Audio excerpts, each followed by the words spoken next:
Big boss दिन 50 and मुझे घर जाना है बोलने वाली रिमी ऑलरेडी बाहर आ चुकी है और इतनी खुश है ये।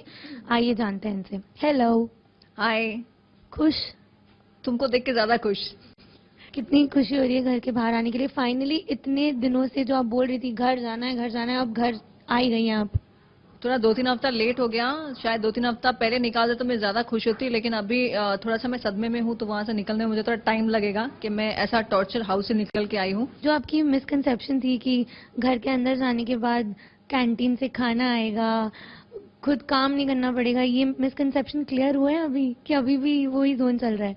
मिसकंसेप्शन तो मेरा बहुत कुछ चीज को लेकर था, मुझे ऐसा लगता था थोड़ा स्क्रिप्टेड होगा, लेकिन कुछ लोग बाहर से आएंगे बात करने के लिए कि आप ये गलत जा रही है, आपको ये करना चाहिए, आप इसमें ऐसे रिएक्ट कीजिए, लेकिन ऐसा कुछ भी नहीं था। 100% रियल था, कोई नहीं था हमारे साथ, सिर्फ हम ही सब कंटेस्टेंट्स थे एक दूसरे के साथ, और जो भी था सब कुछ रियल था। और खाने का जिसने मुझे ये अफवाह फैलाया था, मैं उसको ढूंढ रही हूँ अभी तक, क्योंकि वहां पे जाने के बाद मेरा मेमोरी लॉस हो गया, मैं उनका फेस भी भूल गई हूँ कौन था। एक बार मेरा वो याददाश्त वापस आ गया तो शायद वो आदमी को जिंदा रहना बहुत मुश्किल होगा। मैं ये मेक श्योर करूंगी। घर के दरवाजे बीच में बिग बॉस ने खोल दिए थे कि जिसे जाना है वो चले जाओ, तो क्यों नहीं गई आप? आई थिंक उनको थोड़ा ड्रामा चाहिए था देखने के लिए, क्योंकि उनको पता था कि मैं नेक्स्ट डे वैसे ही निकलने वाली हूँ, तो पहले ही दिन दरवाजा थोड़ा खोल देते तो क्या ड्रामा क्रिएट हो, लेकिन मुझे ड्रामा का पार्ट नहीं होना था, क्योंकि 7 हफ्ता मैं ऑलरेडी झेल चुकी थी। क्या कहना चाहेंगी बिग बॉस की ये जर्नी के बारे में, एक वर्ड में अगर आपको डिस्क्राइब करनी हो तो? अनएक्सपेक्टेड, क्योंकि मैंने एक्सपेक्ट नहीं किया था कि ऐसे सिचुएशन में जाने के बाद भी मैं इतना कुछ सीखूंगी लाइफ में। सबसे ज्यादा डांट आपने ही खाई है सलमान से, क्या बोलना चाहती हो उस बारे में? वो प्यार से भी बात करते मुझे अच्छे लगते, वो डांटते भी तो मुझे अच्छे लगते। पता नहीं, मैं जब कुछ भी बोलते मैं उन्हीं की तरफ देखती हूँ, मुझे वो बहुत पसंद है। और उन्होंने मुझे, मैं मानती हूँ कि उन्होंने मुझे बहुत मोटिवेट करने का कोशिश किया, लेकिन एक पॉइंट के बाद मैंने भी ट्राई किया, लेकिन शायद मेरा नेचर ही ऐसा है जो कभी बदलने लायक नहीं है। कुत्ते की दुम बोलते हैं, वो शायद मैं वो हूँ, क्योंकि एक टास्क में आया भी था रिमी, बेशरम और कुत्ते की दुम, वहां पे मुझे 4-4 8 स्टार्स मिले थे।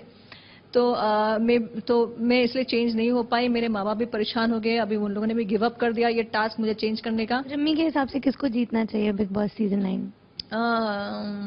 मेरा पहला चॉइस है किश्वर, सेकंड चॉइस है Prince.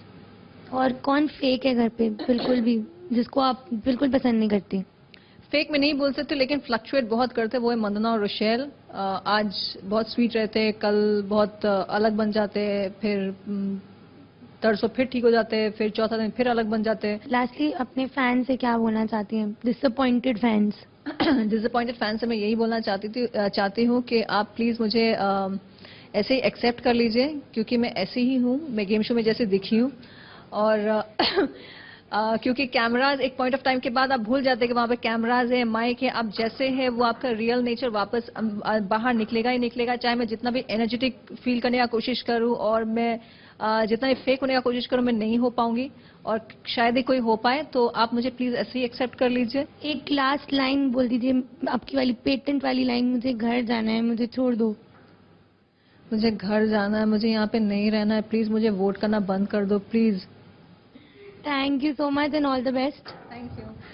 So this is Kinjal Sampath signing off with evicted contestant Rami Sen. मुझे घर जाना है for colors.in.